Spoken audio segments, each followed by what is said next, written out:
Hello everybody. So me and Tracy is back for another video. So we're both back from both trips now. We couldn't do a video before my trip, even though she was back from Egypt, but you did a QHHT trip as well, right? You did a I retreat. did. So Yeah, so I did two trips. so our timing was off, but we made a promise and we were like, look, we're going to get together ASAP after our trips. And today's Wednesday, right? So This apparently is ASAP. we tried to do Tuesday. Tuesday didn't work. Wednesday Yeah, was better. So, and with technical difficulties, we still wind up connecting.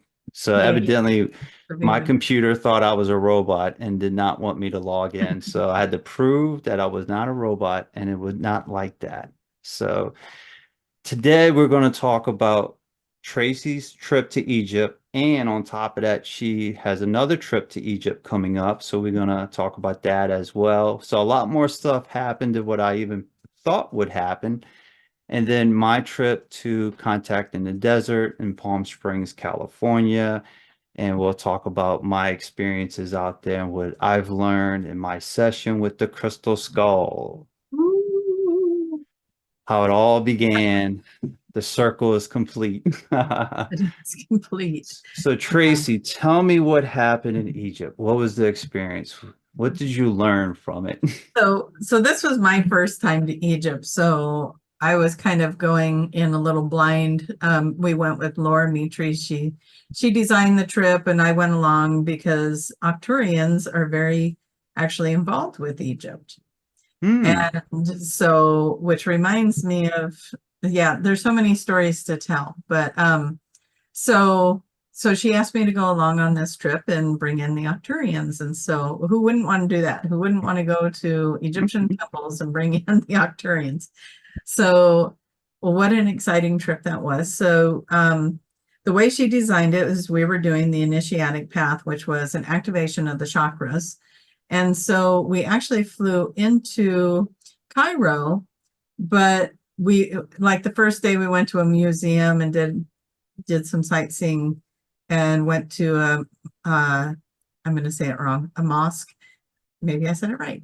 And we checked out, we got some history on the Egyptian people and their way of being. And it was really cool to get to hear that stuff and get to hear their history. So then we jumped on a plane. We went down to Luxor, and from Luxor, we got on to a riverboat for the Nile cruise, and we got to um, experience a lot of different temples along the cruise, not to mention just going on the cruise. So one of the nights, we were actually, the boat was moving, it was kind of going into sunset, and we were like, we have an afternoon, evening free where we're not doing anything because we're on a boat. So we got together and did a past life regression. Well, the Hmm. room that they put us in was at the front of the boat with these beautiful glass, just glass walls looking out into the ocean or ocean, the river. And I'm sitting there guiding everybody on uh, this past life regression. And meanwhile, I'm watching the sunset and all the lights are coming on, and the river was so pretty. I'm thinking their eyes are all closed and they're missing all of this. Oh, you set them up, Tracy. Poor guys. But they had some pretty incredible past lives going into that and all of that. But um, it was just gorgeous to do that.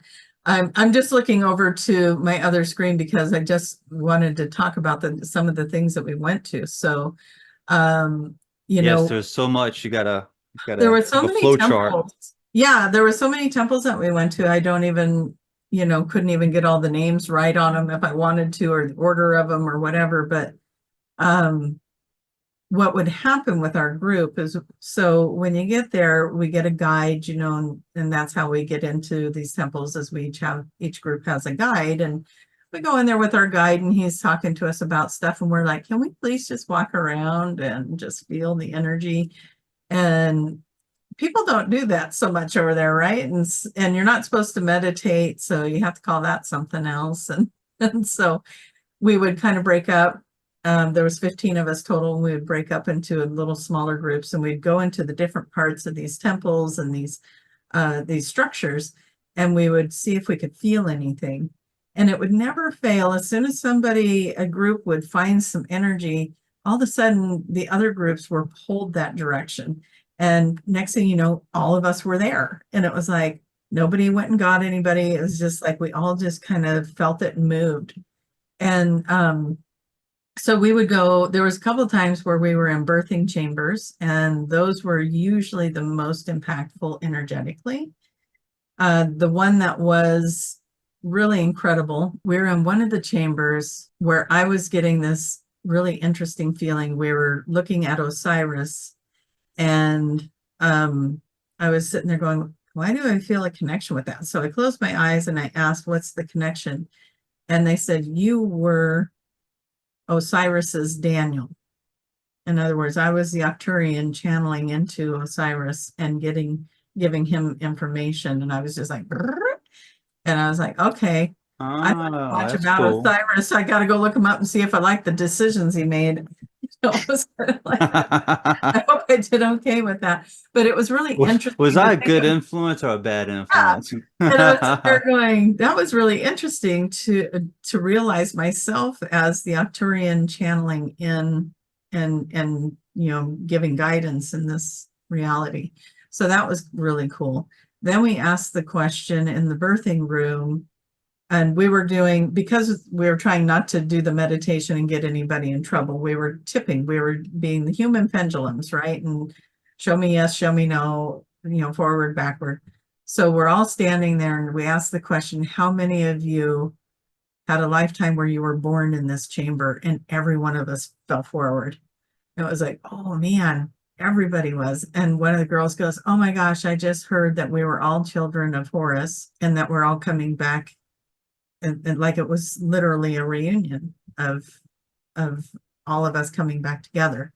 Anyway, so that was kind of a neat thing. And I'm sure there was more children, because that was one of the things I learned a lot about with the pharaohs going through the museum. And this one had, I think it was Ramsey III had quite a herd. There was a lot of children and a lot of wives. And so it was interesting to read those things and learn about them. And there was their mummified bodies in these, they had them in these glass containers and you could go look at them. And that was really interesting as well. Doing that. So we moved, so we're in this birthing chamber and we're having this experience and we're all realizing that there was something really big that happened for all of us in this space. And one of the Egyptian guards came over and he goes, come with me, come with me. And so we all go follow him and he takes us down into this well. It was a staircase that went down into the earth, and we're following him down there. I'm thinking he's bringing us into a room, and at the bottom of it was this little pool of water. And he was taking the water, and I was the first one down there, and he takes it and, pours it over my head and over my shoulders, and I think again over my back. And then he goes, okay, you're done, you go. And I walked out of there going, what just happened? That was wild. And I came up out of that hole, and you would think that somebody just charged me like the Energizer Bunny. And I walk over to the guide that we had, and I said, that's really cool that they brought us down there. Do you get to do that a lot with your groups? And he goes, I've done this for years and I've never had them bring a group to this. And I was like, really? And then when Laura came up, I said, so have you got to do this before? Because this was like her 5th trip to Egypt. She goes, I've never seen this before. Well, then they take us to another chamber that sat kind of behind the temple. That's, we got access to this. They had to unlock it and let us in there, and they let us go in there and do our thing in there as well. And we're getting messages. I got recordings of those messages. Those will stay within our group though, because they were for our group. But I would record every time somebody would start channeling or moving some energy and giving messages, we would record it. So that was fascinating. So then they take us out of there and they bring us up this little flight of this little ladder thing, and there's this, I don't know, maybe a 3x3 hole in the wall, and you go through that, and there was a hole. It was kind of this narrow little hallway and a statue at the end of it. We were in there. One of the gals, there was a couple of people that were just getting waves of energy and had to sit down. They had to, it's like something's going on in this room. And, and even the guards were like, are they okay? And we're like, this is kind of our thing. We're okay. It's like just feeling, and it was quite extraordinary. So finally we were able to get everybody out of there, and then we went down into another one that you go down into like a basement-y area, and there was more narrow hallway things, and we stood in those, and we just spread ourselves out in that whole space, and we were all just toning and oming, and it would just sound so cool going through and echoing through that hall. And then when I went up, our guide guy was standing there at the little stair thing, and I said, "We're not in trouble for that, are we?" And he goes, "What are you talking about?" And I was like, "Well, we didn't cause any trouble when we were toning down there." And he goes, "I don't know what you're talking about. I didn't hear anything." We were loud, and all you do is you go down through this the entry, and you just turn to the right and you're right there. So I don't know how they didn't hear us, because we were being really loud. Maybe he So was in another reality maybe and y'all so. switched to another dimension or another reality and he didn't even know. Yeah. So I was just like, how is it he didn't hear us? Then I asked somebody else, I said, "So you were up here?" "Yeah." And I said, "Were you able to hear us toning down there?" And she goes, "Oh, I was walking around. I didn't hear anything." It was like, so nobody else really heard any of that. And that's the kind of things that would happen. Like, that was just meant for us. No, and like we were in our own little bubble, in our own little reality and dimension. One of the things that happened there was when we were on the cruise, there's 4 levels to the boat. And when we were there was a group of us on the top level, which is the lounge. And so we probably had a little over half of our group up there. And we were just talking and visiting, and just, sharing and getting to know each other. And pretty soon the other part of the group came up and they said, "What do you need?" And we're like, "What are you talking about?" And they're like, "Well, you text us to come up here." We're like, "What?" And they said, "Yeah, you sent a text that you guys were up in the lounge and get here quick." You sent a text or Well, so we were like, "Well, who sent it?" And it was the gal that I was talking to. I was like, I was sitting here staring at her the whole time. It's like, we were visiting. She never picked her phone up and sent a text. She was saying that she's dyslexic, so for her to send a text like that would have taken her a lot longer than just pick it up and did it and send it. She would have had to do it, reread it, make sure she did okay with that, and it's like, she goes, "It takes me forever to send a text. I do like a voice to text, and there's no way she did that." Anyway, so that was weird. So they all came up, then sat down, and we're like, "Well, I don't know." We never really figured out why they needed to be up there, but maybe all of our energy needed to be together.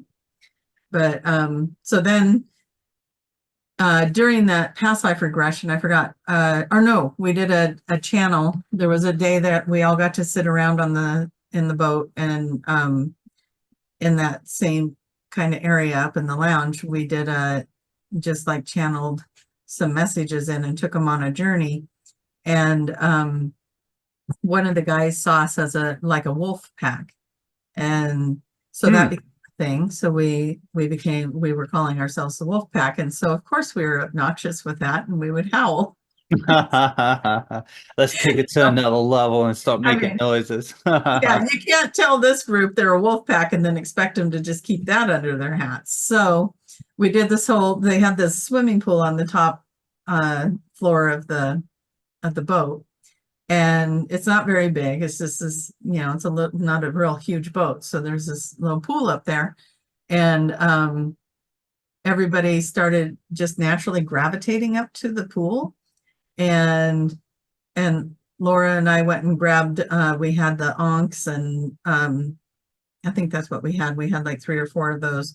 And so we did this little water ceremony while everybody was up there, because it was just our group in the pool, but there was a whole bunch of people up on the lounge chairs, like just sun soaking and enjoying themselves. But we were the only ones that were actually in the water. So we did this little water ceremony, and people that were up there were kind of looking over. I was like, "What's happening? What are those people doing?" Well, then at the end of it, we all jumped in the water, because there were some of us standing outside of the water and you know, we look like we were doing the whole woo woo thing. And so we all jumped in the water and we started howling, and I look over and everybody was gone. Everybody had left. All right, let's leave. Yeah, we scared everyone else off, but we just really had an amazing time, just getting to know each other and creating that bond with each other. And what I was telling Jason beforehand is, you know, the first day we all met, I knew one of the people on the trip, but the rest of them were acquaintances or people I knew through classes that I didn't really get to meet in person because they were online. So all of us coming together in that first part, we already clicked. We already were like a family. So that was really cool. And then finding out that we had all had been born at some time in that birthing chamber. And so anyways, after that cruise on the Nile and several, we went to the Valley of the Kings. We did the hot air balloon ride. That was over flies. It just kind of floats up real high and gives you this aerial view, and just amazing to look over the land and see how the farming is still done pretty much hand done with the donkeys and the cows and bundling it and hand cutting it and all that. And Oh, part the of me wheat or something? yeah, there was Oh, fields out there where they were cutting the wheat while we were there, and they were in their little bundles, and it just looked so cool. I thought, wonder if they do that for the tourists, because you know we all know they have combines and tractors and things like that. These guys have to have access to them, but they were doing it all by hand and like they would have done back in the day, and it really does add to the experience. I felt like I traveled back in time. maybe And you while we did. were, I really wouldn't doubt it, you know, other than some of Because I the, think we talked about that, that you'll come back and you got transferred to another time frame of Egypt and everything, that's what that right. person did in her session. Absolutely. Yeah. Time jumped on that thing. So yeah, so the hot air balloon ride was really cool. Then we had a long ride to Hurghada, which is over by the Red Sea, and we got there. Gorgeous. Oh my gosh. You could not have told me the Red Sea would be so beautiful. Like it was the turquoise waters, and just just the energy over there was amazing. And it was weird to think that not very far away is this war in Israel, right? You know, we're like, we Yeah, could it's not too throw far. I rocks mean, at it, you know, and here we are in this beautiful space at this resort. And one of the days, one of the days we got to go on a boat. We did the scuba diving and the snorkeling, and they took us out all day on that boat, and it was just amazing and beautiful. And I'm a little jealous of the scuba diving. yeah, yeah. Mm, If you mm, haven't scuba dived and if you ever want to try it, this is the way mm. to do it. So, There is a group that goes to Egypt just for scuba diving, and I looked into it. oh, I imagine, you know, I had no idea how beautiful Egypt was, because you see the pictures of the desert, the desert, the desert. Well, everywhere around the desert is oasis. It's beautiful. It's palm trees and greenery and fields and lush land. And so you could literally go down the Nile and look over here and it's beautiful green tropical fields and palm trees, and it's fun because you know animals are just walking along the everywhere, and then you turn over to this side and it's desert. And it's like, oh, interesting. You know, and it's so, but there's cities there, it was just more than I had anticipated, and it was in such a good way. And even like Cairo, where things look like people are living in poverty and dilapidated buildings, that's the outside. The inside of those buildings are very nice. And they told us that the guide that we had, he said, you're going to see these buildings and it's going to look like people are living in a very hard way. But he goes, all these buildings that you see the satellite dishes on, those guys have pretty nice dwellings. They spend the money on the inside, and the Hmm. outside looks like it's going through the remodel, because if they're not complete, if they're remodeling them, then they don't have to pay taxes. So all these places are looking like that. And I was like, okay, I can get on board with that, because we went inside some of these buildings and like the space inside, you would never know it looked like it did out on the outside. A lot of So carpet, a lot of just Persian carpets on the floor or yeah, whatnot. we went to a Persian carpet manufacturer, our place where they were creating them. When we went and Mm-hmm. did a Mm-hmm. tour through there, and some people bought some of the carpets, and Mm-hmm. I was like, nope, I have pets. I'm not going to buy a fancy Egyptian. Hopefully, y'all got a better price than what we did. I don't know. I think they see the tourists and they go, Hmm. "Okay." Oh yeah.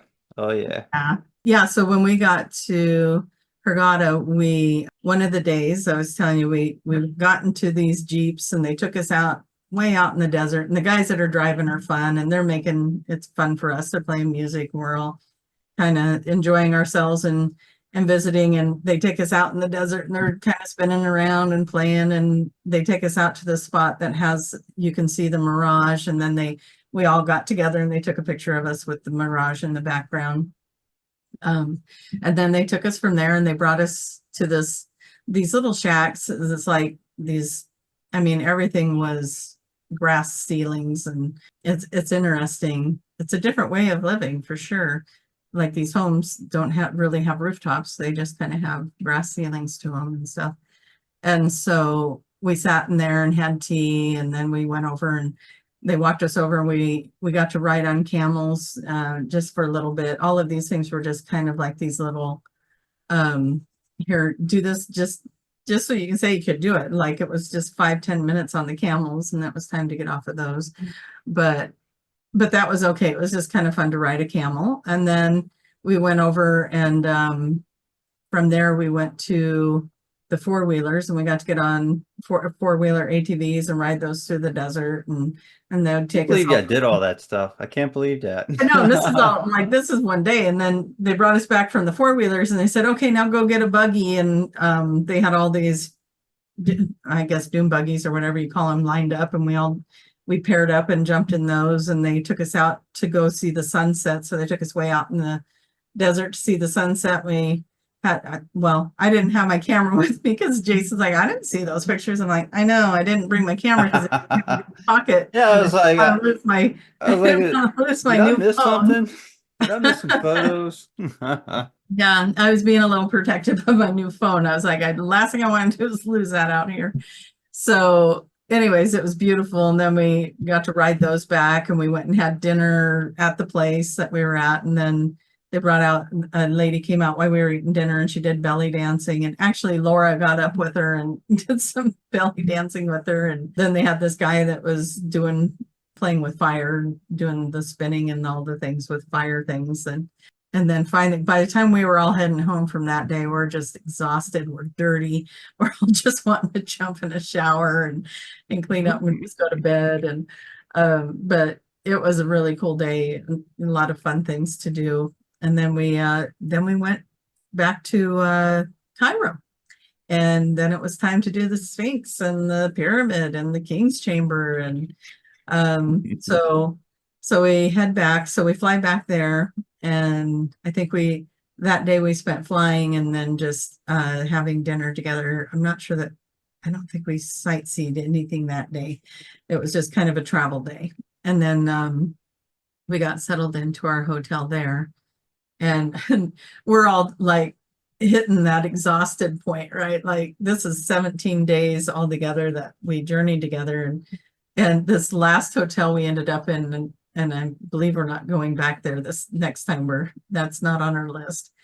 It was a nice hotel, but the rooms were like, where's our room? And then goes, oh yeah, you go out there and you take this path and you walk along there. And it was like there was like 20 buildings outside of the hotel and all of them were on the other side of the swimming pools. And so you had to walk around all the pools and go way out. And it's like, my room's way out there. Yeah, it's just a few feet. Gosh. Can somebody carry me? And so anyways, but it was super nice hotel. It was just the rooms were so far away from the main lobby of that hotel. So we get to go to we go to Saqqara, which is the oldest pyramid. And we went into this underground chamber. Lots of tunnels and Were you able to go deep inside those tunnels and see any I feel like we didn't get hidden enough records? time there because, you know, we're the group that wants to stand there and feel everything. So we got to go down into they're dug down, and then the sarcophagus is sitting there, and they're huge. They're just huge. So of course you look for one of the Egyptian guards, and when they go like this, you grab $5 out and you follow the guy because they want paid. Don't forget that part. They want paid. Money talks, baby.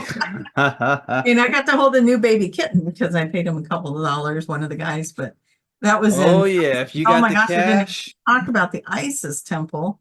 We'll have to go back. That was further back in the Nile cruise, but let's go ahead and do this. So we're in there, and one of the guys, you know, come with me, and there was like three of us that went.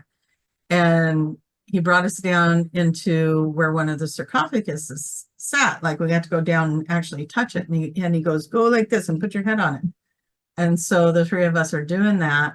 I'm seeing tall Daniel looking beings, but there was a green energy with them. Like it was a bright green energy, but they looked like Arcturians to me. I guess we're going to get some window action here. I know I didn't want to tell you anything, but Tracie's cat is opening the window that's for the that's people listening to Luna. the Luna's podcast. no, they like to see what the neighbors are doing. They're nosy. Yeah, the cat's opening up the window. So we're bringing in these messages, and what they're showing me with these ETs. So they're telling us that these were the sarcophaguses for certain pharaohs and kings or whatever. Was it also the bulls? Did they say that they found bones of the bulls I or think something? so. Yeah, I think they were saying that the cows and whatever, something like that. Sacred bulls. Sacred bulls, something of that nature. And I put my head on that thing, and I'm like, I'm seeing a tall green alien using this green energy to manipulate the stones, because all of these things are made out of different stone than the actual stone of the underground area. And they were brought into these tunnels, and it's like, how would they even manage to bring that stuff in and set them in those spots?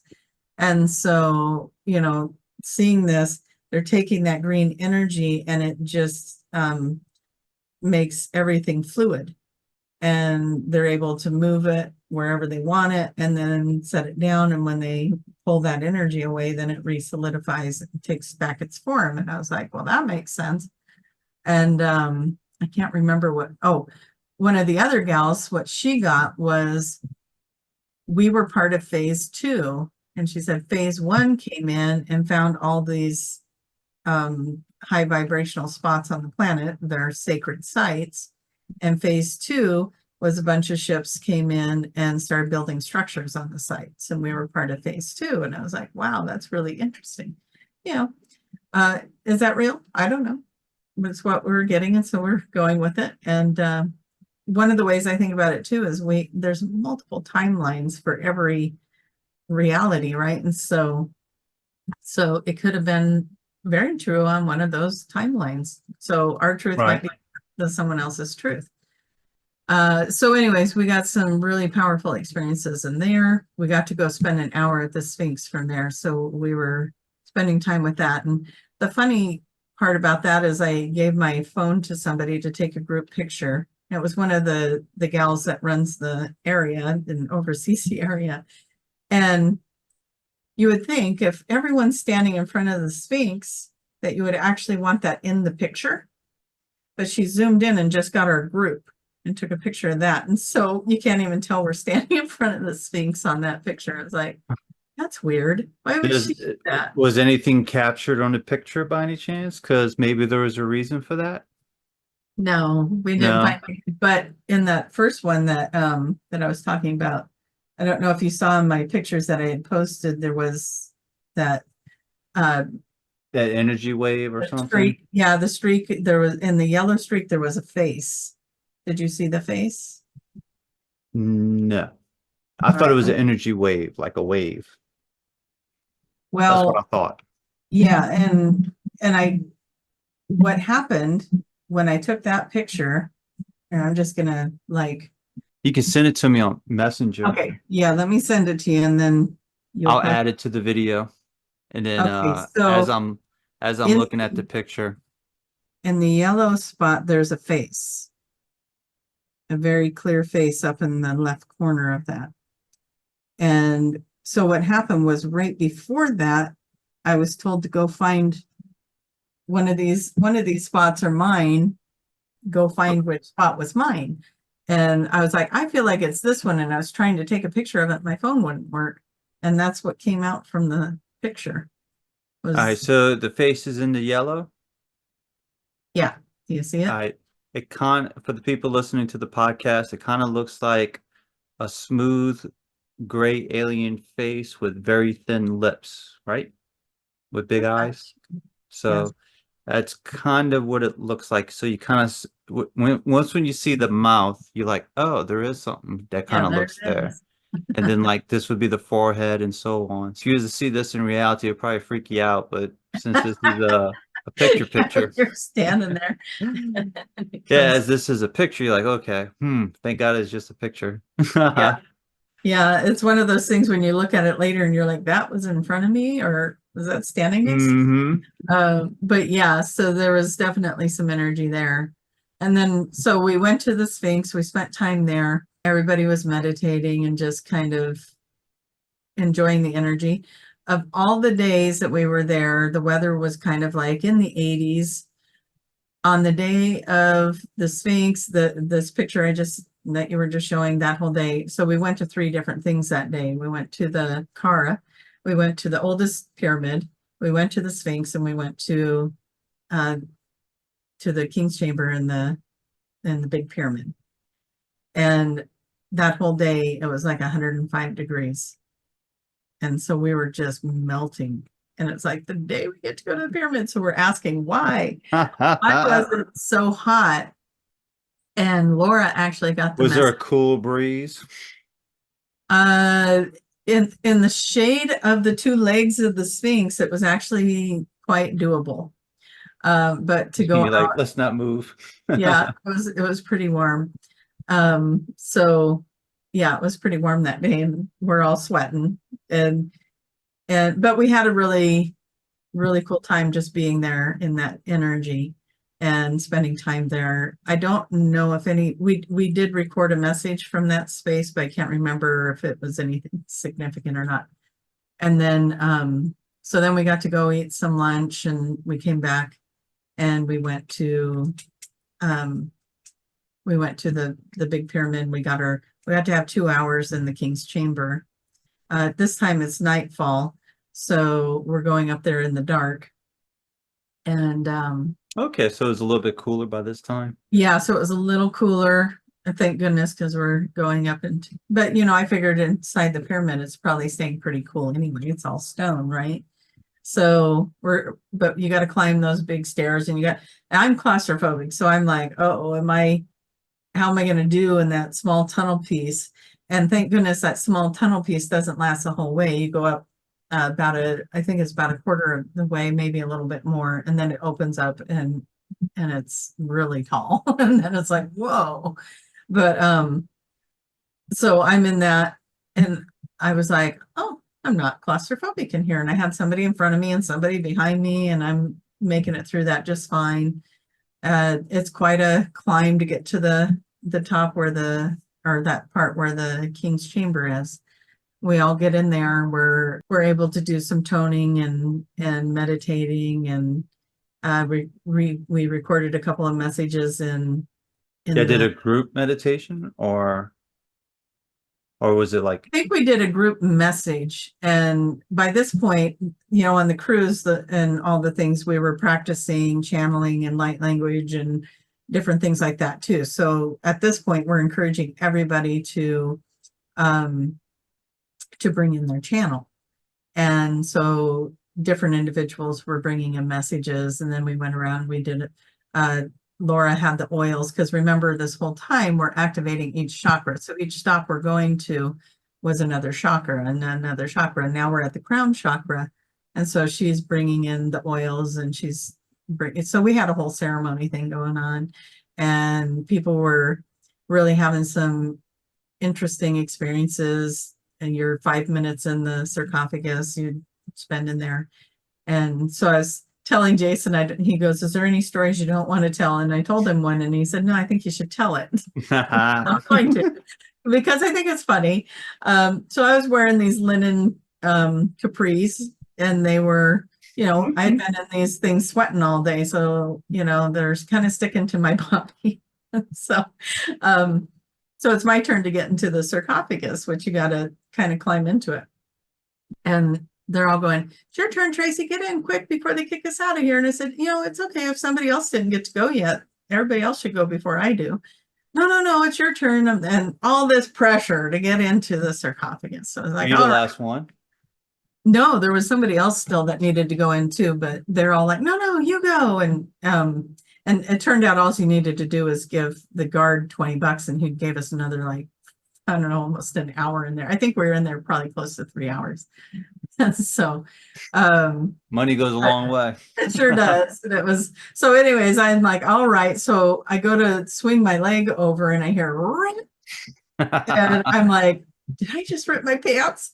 Well, it was so funny. Everybody was just so in their thing, and they were closing their eyes and just, bringing in sounds and song and whatever they were doing in there.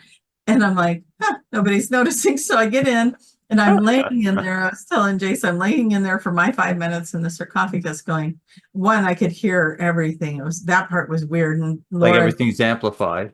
Yeah, everything was amplified. And Laura said, that's normal. That's what's supposed to happen in there. I'm like, oh, okay. So then I'm sitting there going, I ripped my pants. Like, I, just split those suckers in half. What am I going to do when I go to get out of here? I got to swing my leg over. Like, consuming my mind. And anyway, so then finally I let all that go, and I could just feel myself floating at that point. And, I'm laying on a concrete or like hard floor, and I'm as comfortable as could be. And it was just easy to, it's like, oh, this isn't so bad. And I could just feel myself it was like being in a float tank, just floating. All of a sudden I felt myself kind of come back into the body and be more aware of my surroundings again. And then whoever was keeping the timer says, okay, time. And I was like, wow, my soul knew it was time. And it came back in just before she said it.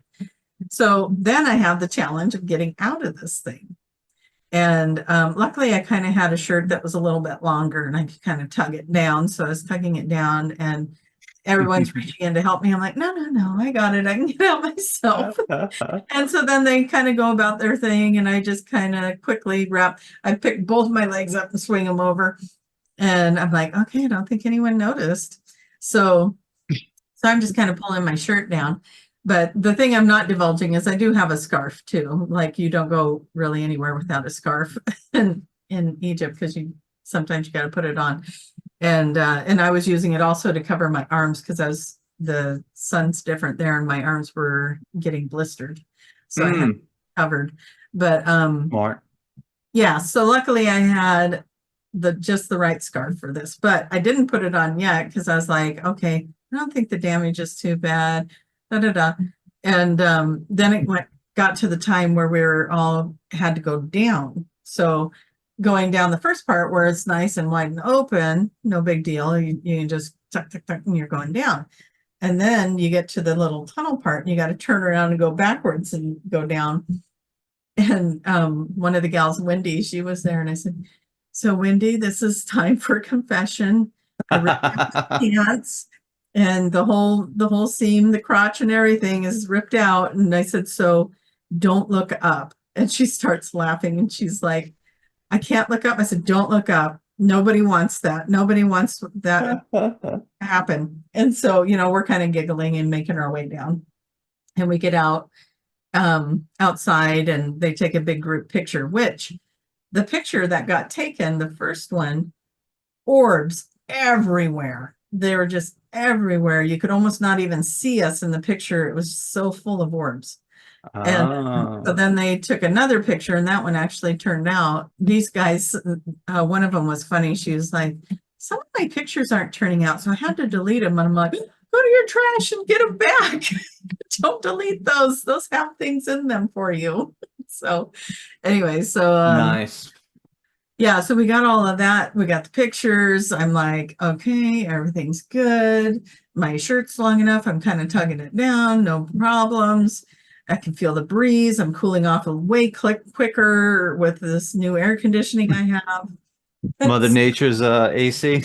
Yeah.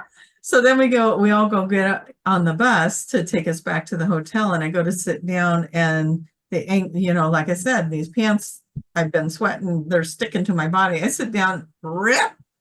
So not only did they go front to back, but then they went around the waistline. And so then there were two flaps coming down. Oh my The whole goodness. backside was open to the world. And luckily, I was sitting down at this point, but I knew what happened. I was just like, how am I going to get off this bus, go through the hotel lobby, and that's about the time I realized I had the scarf. I was like, oh, I could put this around me. And so that's what I did, and I was saved. But I've been telling everybody the story anyway. So When you was in a king's chamber, you literally released something. I released that. Apparently it was a root chakra release. It's time to let this out. When they said release your energy, you took full force of it. I was like, I'm going to do this big. I'm going to do it big. So yeah, I wanted to make sure to leave a mark with that one. So anyways, yeah, it was, one of the girls said, do you think you could sew your shorts? Are they fixable? I'm like, oh honey, those things are gone. Like when I got to my room and I took them off, I held them up, and the whole backside, like I said, flap, and I was like, oh my gosh, how does that even happen? So somebody in spirit was laughing their asses off with my pants ripping out, but thank goodness it was the last stop. It was dark out. It was like we weren't having to go anywhere else. Can you imagine you had 2 more stops? Oh my gosh. Well, I guess I probably could have done it with the scarf wrapped around me, but I thought it was funny because the way I'm wrapping that scarf around just the backside of me and tying it off, and nobody thought that was weird or different, or Yeah, they were probably like, oh, that's Tracie. No, yeah, that's what happens. What's she doing now? Doesn't she know that goes around her head? So, yeah, but anyways, nobody even noticed because later, so after we got done there, we all met up for dinner, and I was telling them all what happened, and they're like, what? When did that happen? I'm like, what? How did you not know that happened? They're like, that really happened? I'm like, yeah, in a big way. Like, I'm surprised I had pants. Luckily the elastic around them did not break or did not rip. And so they didn't fall off. But anyways, yeah, nobody even knew. And I was like, other than Wendy, who I told not to look up because she didn't want to see what was coming down the pike. It's like nobody don't look up and do not stop. Yeah, don't look up. These pants are ripped out. You do not want to see what's coming after that. So anyways, from there, so then we had 2 optional days, and everybody jumped on board with that. So we went to Alexandria, went through the castle. That was really neat to see all of that. The marketplace people, there's something else. That can be some crazy stuff. They want to sell you something, they're going to shove it right there in your face. $2. Oh yeah.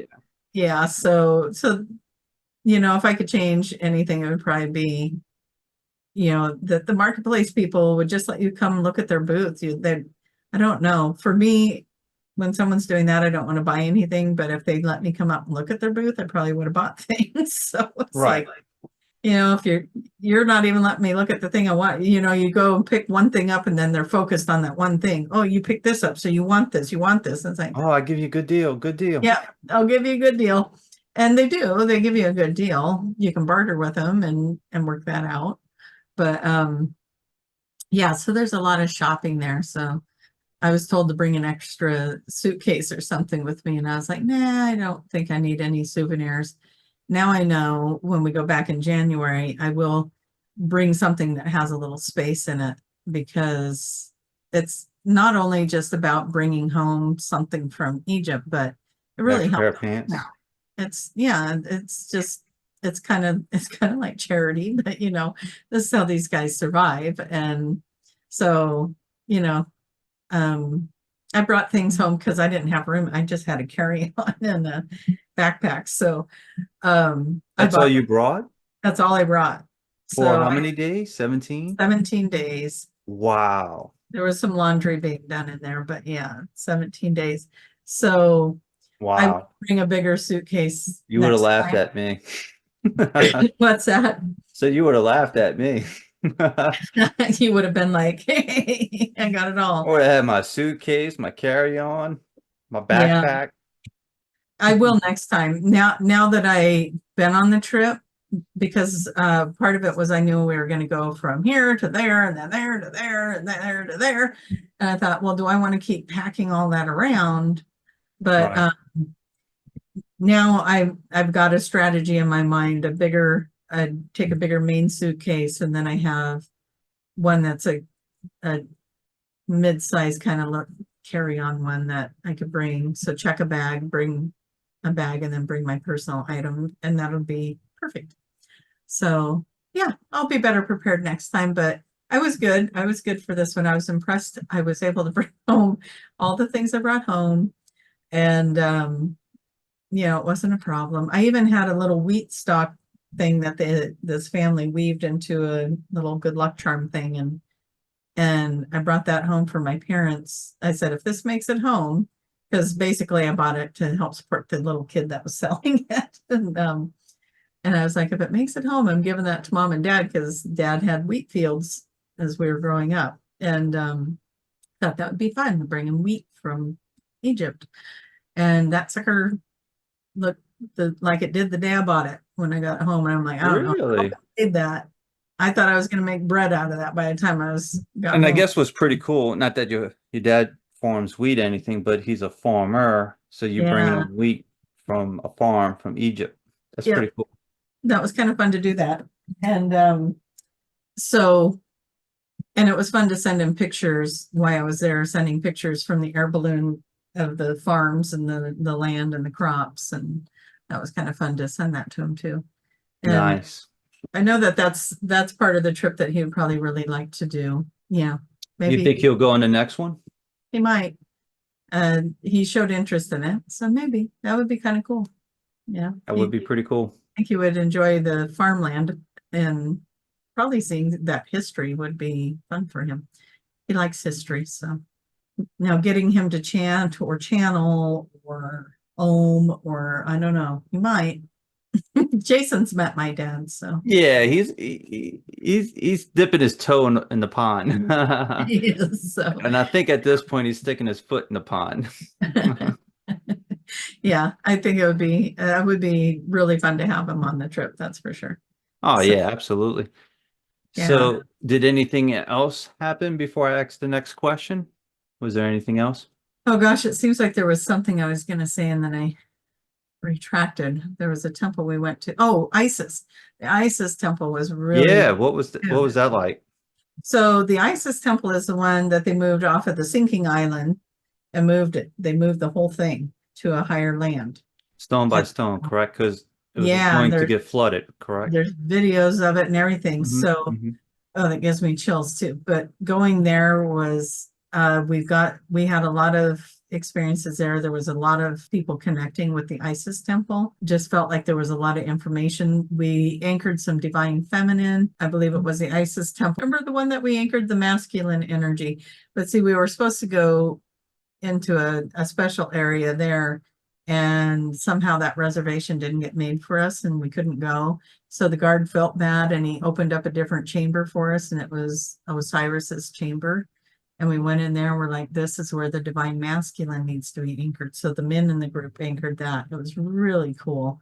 We had some Mm. neat experiences with a lot of things. I mean, like I could never in a million years tell you everything we did. When we left the Isis temple, we asked the boat driver, could you take us to the original island, which you could see it from, you could just look over and you could see where it was. And he brought us over there, and the water was low enough that we actually could go on there. And Laura said, I've never been here when the water's been this low that you could actually go on the island.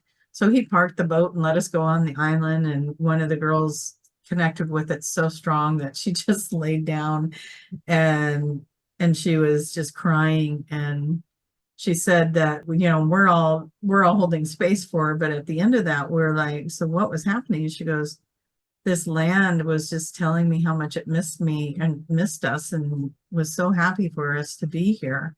And she was just, it was just, some of the connections were just so strong and so deep that, you know, you just can't deny that something's happening there.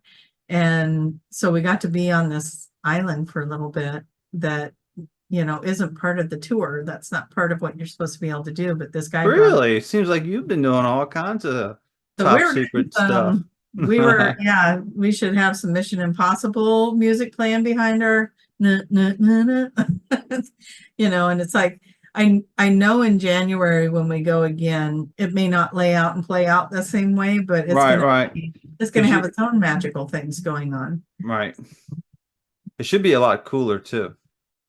It should be cooler. The Valley of the Kings was a hot day too, and I think it probably got to 90, but the 105-degree day in the pyramid, we did ask, yeah, why did it get so hot? And Laura's answer was It was 90 degrees. it was 105 degrees at the pyramid. And the Uh, answer that we got for why was it 105 that day, they said, well, we were opening you up, all the pores. You know, Ah, like opening you guys up to just really experience, you know, and water holds energy. Well, what's sweat, but you know, our water. And so it was just opening us up. I don't know the exact words of the message, but I know when I heard it, I was like, oh, that makes a lot of sense. And, you know, we just drank a lot of water, you know, and everywhere we go, the van that they take us in or the bus or whatever, they stock those things full of water. And so, you know, you can have water anytime you want water. That's usually not a problem. So that part was really nice too, because it's dry heat. You got to keep drinking. because they'll evaporate quick. So everybody stayed nice and hydrated. That part was good. But we saw Egypt only has one waterfall. And so we went to the one and only waterfall of Egypt, and Oh, and that sounds cool. living in Oregon, it was kind of like, oh, that's nice.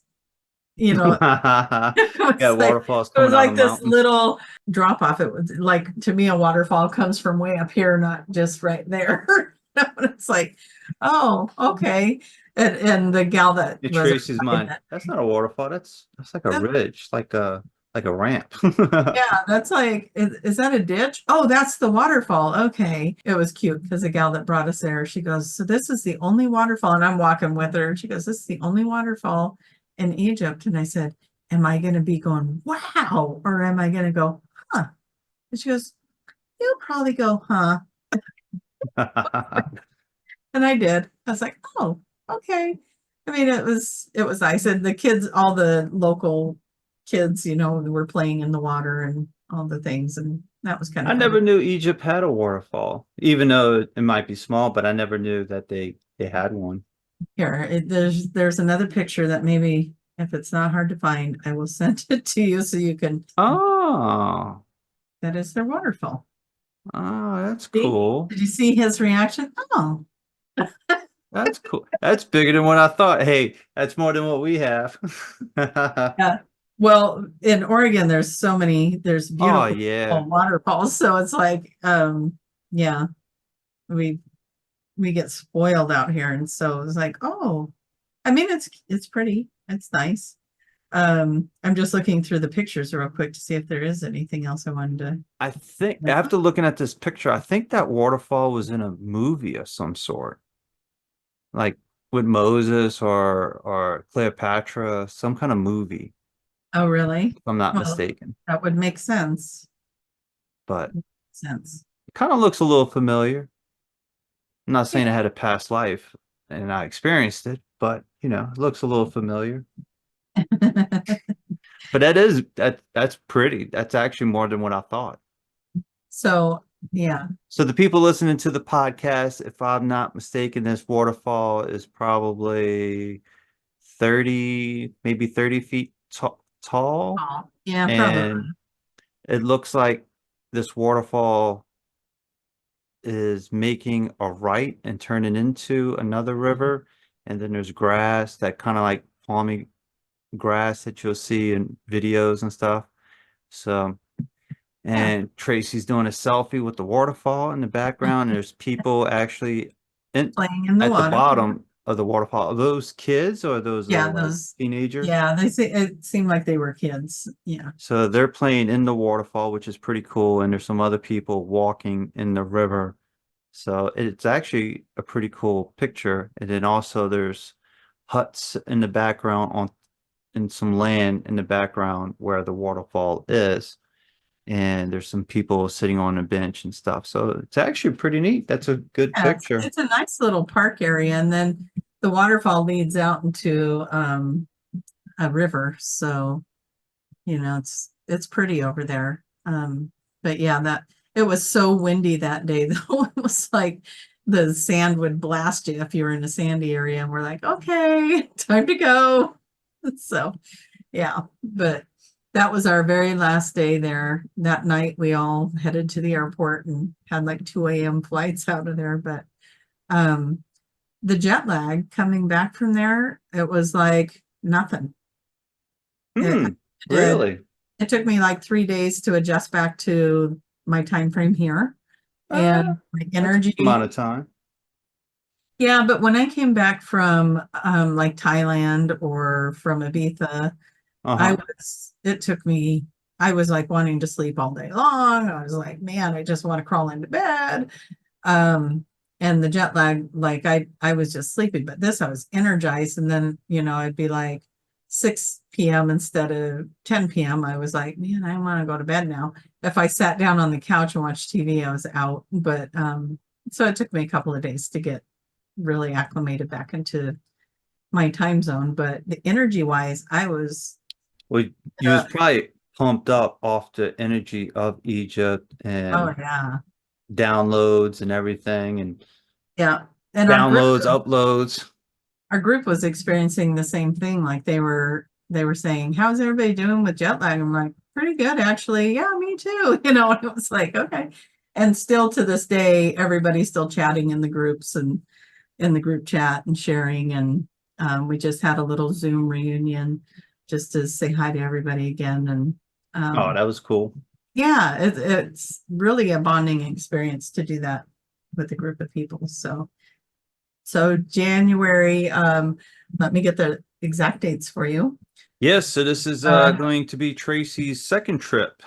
my second trip, I'm so excited. And we're going to do the same initiatic path because one of the things I want to talk about is some people go to Egypt and the first thing they do is the the pyramid and the king's chamber, or it's like the first, and that's the whole reason I'm here. Well, I would have to say in the beginning, I was sitting there going, oh man, I got to wait that long before I'm going to get to see the pyramid.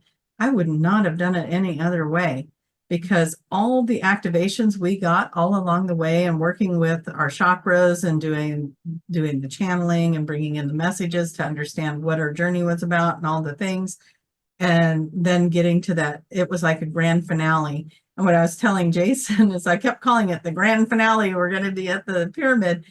And then that night they had fireworks going off, and one of my friends that she's also a QHHT person, Lisa Armstrong, she was there with a group of people as well. She was actually taking video footage of the fireworks and she posted it, and I'm like, oh my God, that's the day we were in there. And the time that you posted that's the time we were in there. So there's Hmm. actually a video of the fireworks going off while we're in the King's Chamber. I'm like, it really was a grand finale. We had fireworks. It was important, I think, for us to go to these other temples and to learn and to understand and to see this journey and, learn about these pharaohs and just the different stuff, the information we were getting from our own downloads, the activations we were getting through these different places we were going. We went to Aswan and experienced stuff over there. How the Egyptians were living. We swam in the Nile. We did all kinds of things. Like there was just so much. leading up to the day that we went into the King's Chamber. And in my book, I wouldn't want to do it any other way. And if you've never been to Egypt before and you're like, oh, you do that last, please trust me. That is the best.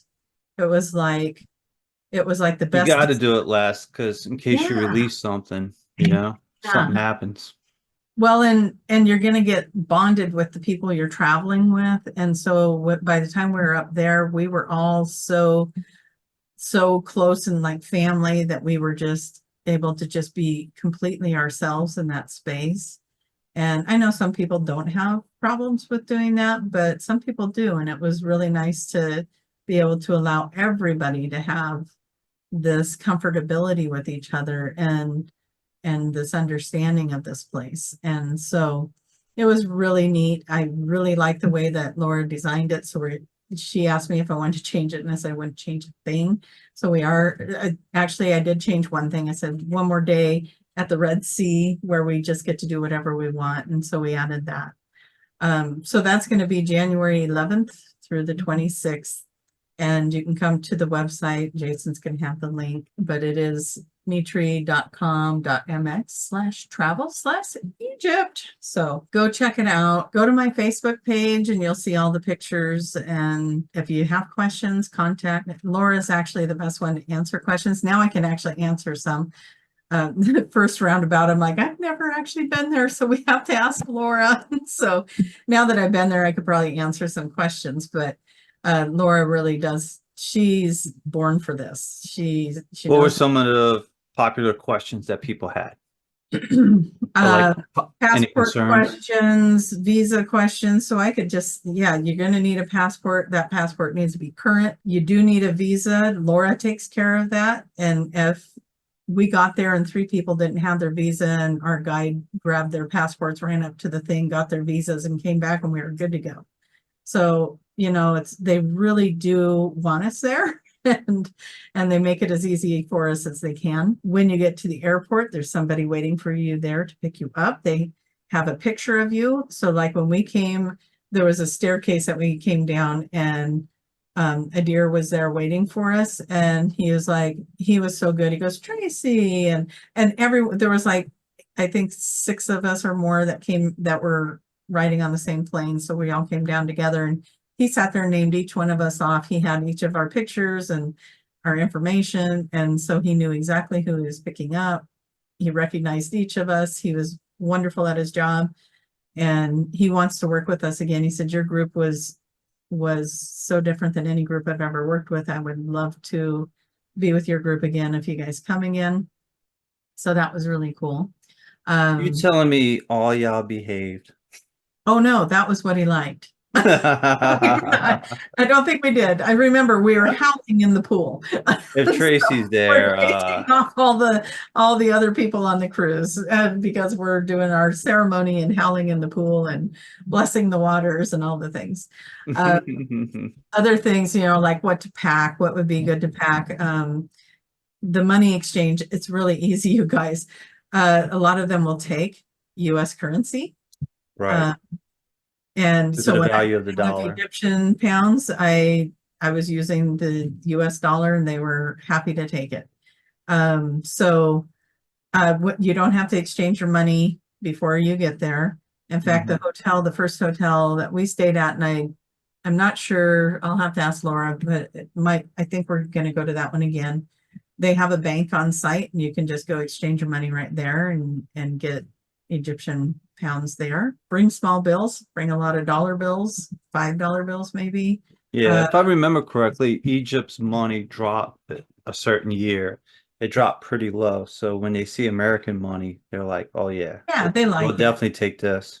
Yeah, they like it. So my cat's distracting me as Now, he's if you're in Italy, don't bring American money. They want the euro.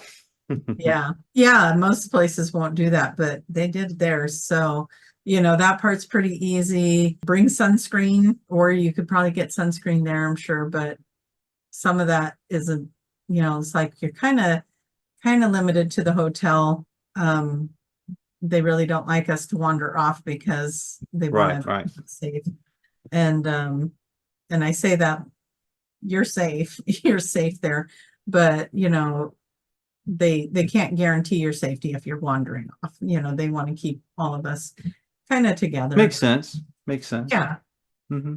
Although there was one night where the girls went out dancing and went to a restaurant and stuff and had a great time, and they were fine. To like go to a convenience store, you'd have to find a way to get there. And that's, I don't know that they really have taxis or Ubers there. The driving there is a little insane. It's like you would never want to drive there.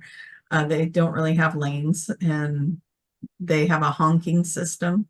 So they beep beep, you know by the honk if you're in trouble or if somebody's coming up beside you or something like that. It was interesting. But yeah, let's see. What were some of the other questions? Mostly about passports, visas, money exchange, what to pack, and then we have the water. We have water. They'll keep us stocked with water. The hotel rooms have bottled waters for you in the hotel rooms and all that stuff. So water was never an issue. I don't know what else there would have been. Mainly the transportation from the airport to the hotel. The company we work with provides that. So I They think brought you back to the airport, I'm assuming. yep, and they brought us all back and very organized.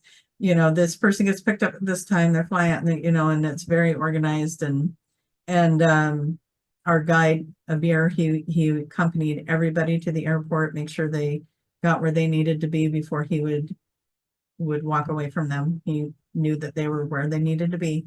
So that hand holding to me is the biggest thing. If I'm in a foreign country and I don't know where I'm going, someone tells me somebody's going to hold my hand and get me exactly where I need to be. He speaks great English. You're going to be able to communicate because he speaks 9 other languages and can communicate with anybody in that building. Yeah, it just made it so easy. So yeah, so the traveling there is easy. Yeah, if you're flying, give yourself enough time in between layovers to get to your next airplane. That would be the biggest thing, because some of those airports, you got to go through the TSA check again to get to the next flight. So give yourself enough time. You give Oh, yourself, absolutely. you're going to be easy. So Nice. Well, so those were the popular questions. When I talked to you earlier, you said you left changed. Are you able to explain how did you change? You went there oh and my you came gosh, back a like different person. for So, me, so what was yeah. that? If you can put it into words. For me, some of the change that happened was I realized my filters. I realized a lot of my filters there. Spirit was communicating really well with me. Like for instance, there's a lot of stray dogs there. And I'm like, these poor dogs, and I was trying to figure out how to feed them, because that's what I do, animal meat. And all of a sudden I hear in my head, that's your stuff, not theirs. The dogs don't know they're a poor dog. Look at the dog. It's happy and it's just laying there resting and happy as can be. And I was like, oh, it is happy. And it was really funny, because when I was sitting there saying poor dogs, I think I was drawing to me like dogs that were struggling a little bit. But then once I heard they don't know they're poor dogs, they don't know any different. This is the way they live. And then all of a sudden, every dog I saw was fat and happy and healthy. And it was like I never saw a dog struggling again the whole time. I changed the filter and it changed what I was attracting to me. Any And cats? lots of cats. The cats and the dogs usually are not in the same place, because I think the dogs will eat the cats. Yeah. Gotcha. On Isis, on the island of Isis, there was tons of cats. Well, am I not too surprised? And then there was no dogs there. And Oh, I didn't. That's shocking. yeah, so no dogs there, which is why there was tons of cats. And Gotcha. then I'm trying to think where else we saw the cats. You would get a mix of cats and dogs for sure, but definitely wherever there was dogs, you wouldn't see a lot of cats. So your filters, was there anything else for your filters besides? I had a kidney stone while I was there. So Ah. that was interesting for me. Not only did it rip out my pants, but I got to start the trip with a kidney stone. Luckily, and I know it sounds funny to say that, but I do feel fortunate that I had a kidney stone before. So I knew what it was. Mm. You know, it's a really bad pain. And so Were you able to pass it or something, or I you just must have dealt with passed it? it. Everyone that was in our group was an energy worker, so they were all working on me. But it hit me when we were in the marketplace right after Ramadan had ended, and everyone was in the streets celebrating, and we were in the streets, and I'm like, I don't feel good. I don't. Oh, this hurts. Oh, and then all of a sudden I'm like, oh, I know what that is. That's a kidney stone, and that was very uncomfortable the whole time we were in the marketplace. But my experience with that was everyone's compassion and generosity. One of the gals that was on the trip with us, she stayed with me and made sure that I was okay. We didn't want to lose our group, but they wanted to go on shopping. So we said, we're going to be right here and just swing by and get us when you're done. So the gal that was leading the group, because you have a guide wherever you go. And so she was guiding everybody to certain places. And she was having a heck of a time herding the cats on that one because there were so many people and our group kept getting split up. But we all managed to be back at the same place at the same time, which was pretty incredible. So we had a security guide too. They'll assign each group a security person. And so the security guy stayed with one group because it got broke up. So he stayed with them and then she stayed with my group. And then we all made it back together fine. That's just the thing too, is they really do know how to watch out for you and make sure, because there was a lot of people celebrating Ramadan that night. Yeah, that was kind of an eye-opener for me, is why is this happening? And so we get back to the hotel and I was starting to feel better by that point. I actually ended up sleeping fine, woke up the next morning and the pain kicked in again. So I just closed my eyes and I said, why is this happening? And I hear in my head, how would you describe the pain? I said, I would describe it as unspeakable pain. And they said, go there. Where's your unspeakable pain? And so I went on a little journey to figure out what did I feel like, you know, that I'm struggling with, that I feel like I can't speak about. And, you know, I won't share that because that's my personal journey, but that was where I So went. it's a very personal thing that you A had to very release. personal thing. Yep. That I Ah, recognized that it was, I wasn't speaking about it. And so I went there and I did share it with the group that we were with. And so I did get to speak about it with them and I shared it with them. And I said, you know, these things are going to happen with all of us on this trip. We're all going to go through some sort of transformational thing. You know, and if you guys, let's hold each other up through this stuff. And we did. Whenever anybody was going through something, we all rallied and helped them through it. And so that was mine, the unspeakable pain and the kidney stone. So once I got that, the pain went away and it never came back. So I imagine I passed the stone at that point and the pain didn't come back. But that was wow. that was huge. It was a big shift for me to finally speak about it to somebody, you know, within our group and just share that. So for me, filters were removed. I was able to release a big emotional burden that I didn't even realize I was carrying. And that's how it usually is, right? We don't even realize that that's what we're packing around. But it was a It big, sounded like you need that Egypt trip more than what you thought. oh, I knew it was going to do some stuff to me. I was aware. I was like, but I didn't know it was going to come like a kidney stone. I just thought, oh, what's gonna bubble up here? And but you know, we all left so much lighter. We all worked through stuff. Um, you know, there was a lot of crying, there was a lot of sharing, there was a lot of holding, hugging, and getting each other through whatever hiccups were coming, and so I think that, you know, that's part of that journey. We're going through those chakras and we're asking to release these things.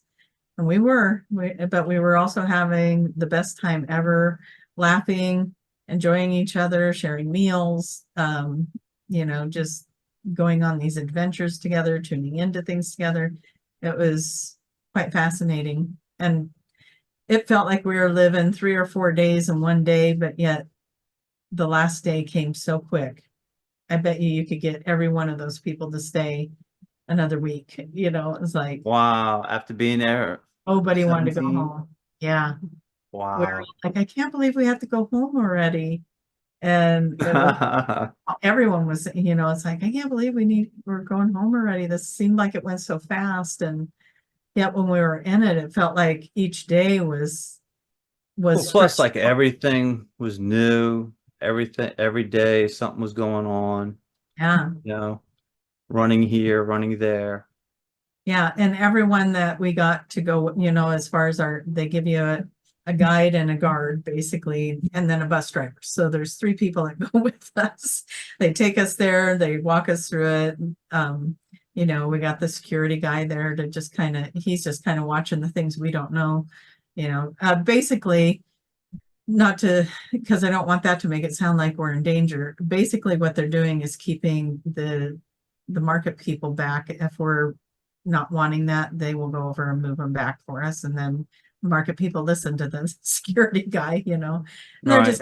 just safe from that kind of stuff. We had some pretty aggressive younger kids, like they give the kids the things to sell and the kids just follow you. And one of the kids like hung on one of the girls and he got in a lot of trouble.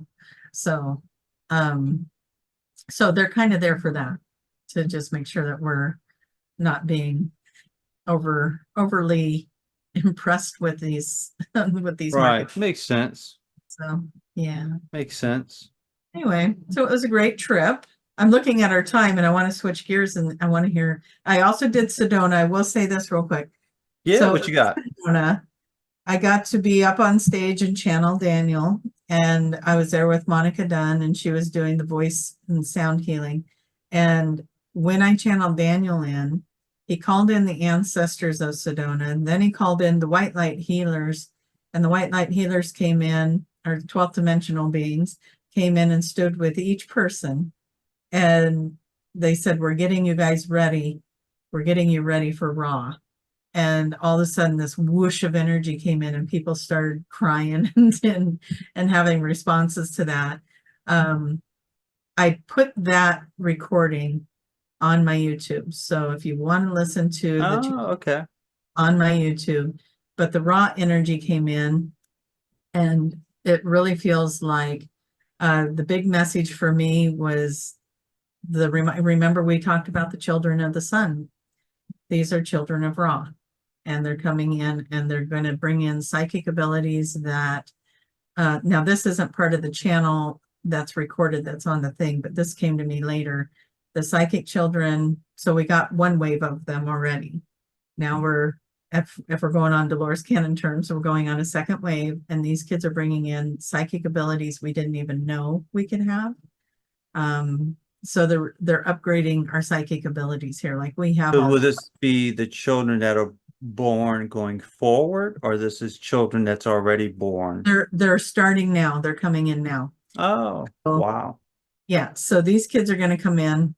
They're starting now. One of the kids was there, and she's a 3-month-old baby, and everybody was just like, "Oh my gosh, there's something about this baby." That's what I was asking. I was asking, what was it about that baby? And they said, this is one of the children of the sun, children of Ra. They're bringing back the magic. They're bringing back things like levitation and teleportation, things that, we know we have the clairs. Like I was saying, we have the clairs. Now we're getting into the bigger things, the deeper telepathy, biolocating, things like that. They're going to start that stuff in. So let's welcome the children. Welcome the new children. So Was anything like any reason why they called it the Children of Ra? Was there any reason for that? the sun is a portal. Okay. So they're coming from other dimensional places through the portal of the sun. And so they're calling them, remember, this happened a long time ago. They were calling them children of the sun for that wave that's already here. And Right. I remember we did a YouTube video about it. yeah, We brought up Children of the Sun. so they were saying, these are another generation of the children of the sun, and basically they were saying they're children of Ra, which Ra is the sun god. So Right, right. um so anyways, that was the information that came in Sedona, is that this energy is really powerful right now. So if you guys connect to Ra, if that stands out to you, go listen to the recording, tune into it, see for yourselves where you connect with that energy, and yeah, we go from there. But I Gotcha. just want to throw that in there because I just had gotten No, back. it's good. That's Yeah, good. I just got back from Egypt and I go on this and I kept thinking, man, the weather in Sedona was really similar to what we had in Egypt. And I kept thinking, man, I feel like I'm still in Egypt. I feel like I'm still in Egypt. And one of the other gals that was with us was there too. And she was doing the same thing. She goes, did you feel like you were still in Egypt? And I went, yeah, I kept saying that to everybody. And then we found out that there is stories of the Egyptians came to this part of the world, and that they were in Sedona or in Arizona, that there's a lot of Egyptian energy there. And it's like, oh, well, now that makes sense. So everything in alignment, it's like going on that trip and then getting to do the Daniel messages with the collective in Sedona, no mistakes and all of that. It was powerful. All of it was powerful. There was over 400 people at the Sedona retreat, and it went so smooth, so well. That was 5D stuff. Everything would just fall into place. Even the stuff that is like, uh-oh, and there's like, nope, that worked out. Uh-oh, oops, nope, that worked out. And it would fall into place. People would show up to help or whatever, and it was just like, oh, okay, that was actually easy. And it was just a really neat thing to experience that. So anyway, now I'm done. And now let's hear Jason's Wow. story Well, of that was the a lot more than what I thought, man. Yeah, that's amazing stuff. Before we move on, so was there anything like any energy thoughts of anything of like, now I know what I have to do going forward? You said that you released a lot of things like the filters and so on. Was there like anything of like for the future for you kind of thing? there's more Anything of a like that? sense, it's more of a sense that I know something's changing, but I don't know what it is. Gotcha. So I haven't got the clarity on that yet. And it's kind of like getting up on that stage in Sedona. I had no idea that energy was coming through. It threw me off. Like, what? I don't like Raw would have never even crossed my radar. That's interesting. And then it wasn't even until I got off the stage that someone came up and said, I know Raw's from Egypt, but I don't really know anything about Raw. And I thought, I didn't even make that connection that Raw's from Egypt. So I was like, So oh my gosh, now that makes so much more sense. would you think So after this experience, because if I ain't mistaken, I think this was the first time you was on stage at a QHHT thing doing a channeling, I correct? Or second no, time? it's my third. Third? Okay, Yeah, so would you think with the Egypt thing and this happening, you think this would be something like opportunities opening up? I hope so. I hope that is That's the change? that would be a really welcome change. I would love to reach more people at a time. I love Right. the one-on-one sessions, but I also love to work with groups and with doing things like bringing the channel in for those. Nice. The fun part was I got up on that stage and everybody's like, are you nervous? I'm like, no, I am so calm. It is so weird. Like there wasn't one nervous bit about it, even just standing up there and looking at all these people in the room. And I was just like, no, this feels right. This feels good. And I feel peaceful. But then later, it was totally a Daniel energy that brought that in, because later I was asked to go up and say something about what I thought of the event at the end of it. And I was up there, like, okay, that's me. The one that was up there so confident and at peace, that was Daniel. So Gotcha. that was interesting. Nice. No, well, that's perfect. So that's very interesting. So it seems like a lot of stuff happened within that time frame and so on. Uh, Because I was trying to connect with you, and then I realized you're not even home. Like you're in Sedona. I'm like, Sedona, yeah. oh, I was like, well, tell everybody I said hello. Didn't you just get back? Yeah. So So we couldn't connect, but yeah, I guess that worked out perfect. That's very interesting. With all that being said, so this is part one of the video. I know y'all probably want a channeling from Tracie and everything, but I don't think we're going to have time. We are running out yeah, of time. So we're this is running out of part time. one of the video. We're going to go into part two, and part two would be my experience at Contact in the Desert, and I'll talk about what happened to me and what happened with one of my sessions with the crystal skull. So the Yeah. thing that started it all. And so don't get upset if there's no channeling. Just give us some time. Because last time y'all were I get it. upset. They're like, where's the channeling from Daniel? Where's the channeling? I So would love to bring it in. I can't that will wait. be next week. So right now we talked about Tracie's trip to Egypt and Sedona, a little bonus footage. Yeah. And now we're going to talk about Contact in the Desert. So this is going to be part two of the video. So if you're watching part two, there is a part one where part one talks about Tracie and part two talks about me with Contact in the Desert. So